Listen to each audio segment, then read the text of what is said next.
want to bring in Robert Ray, our senior weather correspondent here at Fox Weather. Robert's been battling some unsafe conditions, doing some really hard work. Robert, first of all, we're glad that you and your crew are okay. Please give us an update to your situation, where you guys are located and what's going on. Yeah. Good morning, guys. So tricky situation here in Uvalde this morning. You see the water behind me, the flashing lights in front of me. I'm operating this live report from the iPhone on the Live View app. A Live View is a piece of technical equipment that we get our signals out on. My photographer is stuck on the other side of this flooding on Main Street here in Uvalde. We cannot get to each other. And I'm going to turn the camera, guys, just so I can kind of walk around and show you this situation. Just stand by 1 second as I do that. So let me just give you the lowdown of what happened last night. About 12:30, 1 a.m. Central Time. I mean to tell you, the rain, the thunder, and the lightning persisted for 2 hours straight. It sounded to me like a hurricane outside with winds as well. It was just absolutely brutal. The hotel windows were shaking, and this is the outcome of the rain last night. All of these creeks, rivers, and streams, and by the way, I'm being very careful walking into this, I already tested this out, have exploded, and they are going all over this town of Uvalde.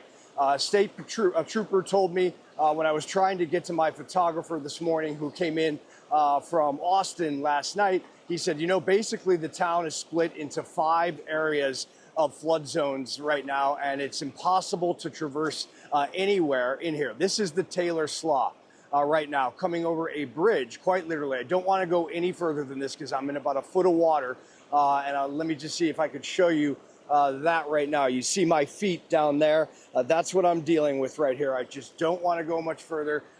6 inches can sweep you away, and I'm pushing the envelope right now. So I'm going to actually back up. But you could see how much water is coming through and across. And this is just one scene. When I left my hotel about an hour ago trying to get to my photographer, I took many different roadways and kept running into situations exactly like this. So, you know, yesterday, if we thought yesterday was bad, I think this morning is potentially even worse. And I'm trying to make my way through up here. You see emergency officials over there on high ground doing what they can. And then there was a ton of fire trucks and police trucks here a second ago. They've retreated back as the water is rising. And this looks like some sort of military vehicle. Actually, that's a police. Let me see if I can zoom in on exactly what's going on there. That is a first responder truck moving down the roadway, heading through and powering through these floodwaters.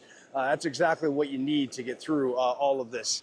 But in the distance, which is quite a ways, probably a football field, you see all of those emergency vehicles. And we've got one standing guard here.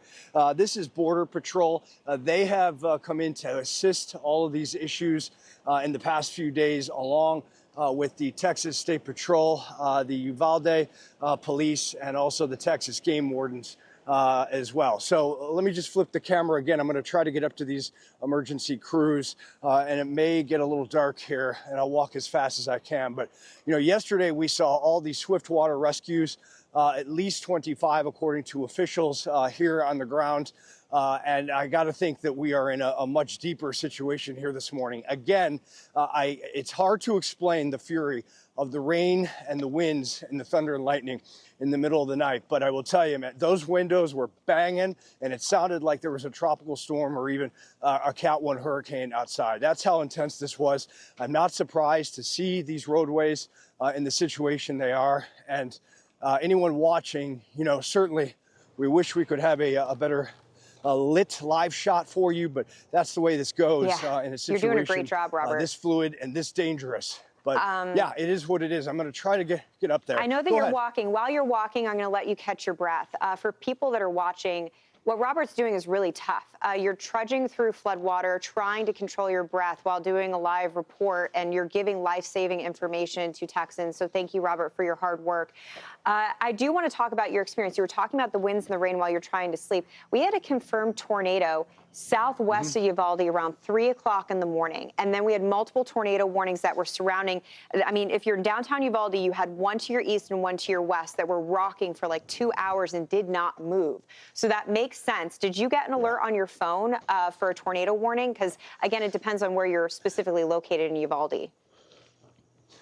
So I did, and the phone kept going off. In fact, imminent threat for flooding, tornado warning alerts that kept going off. In fact, so many that it was hard to keep up with. And, you know, obviously during that period, anyone that was sleeping was awoken with this fury of, I mean, I'm just not, put it this way, I'm not surprised to see all of this activity here this morning based upon last night. I'm going to turn the camera because I'm finally. There was a lot of pre-positioning too. Governor Greg Abbott called a state of emergency before there was one drop of rain in Texas. That initiated a series of events, and that's why they call for a declaration of emergency, so those pieces can be put into place. But there was pre-positioning not only with high water rescue teams at the state level and the federal level, but I know the Cajun Navy, they pre-deployed. We actually interviewed them on the show 2 days ago, and they're currently covering flooding in Missouri and deployed crews ahead of time to Texas. Robert, you're giving us a really good image here of all the police cars obviously trying to block the road because you just walked out of the floodwater that they're trying to keep the local public out of. That's right. Yeah. And the water is continuing to rise down there on these main roads, and they just don't want anyone to get even close.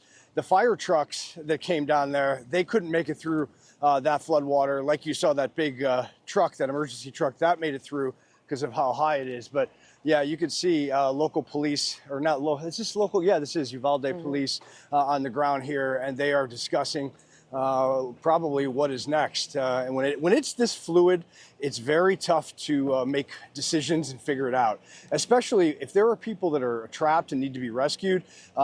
This is a tough go right now. The only way in is boats or those huge trucks, which even then they can get stuck as well. And by the way, Britta, we saw those big trucks that I just showed, you know, during Hurricane Harvey. I remember that so well. They're telling me to move. Indeed, here's another truck.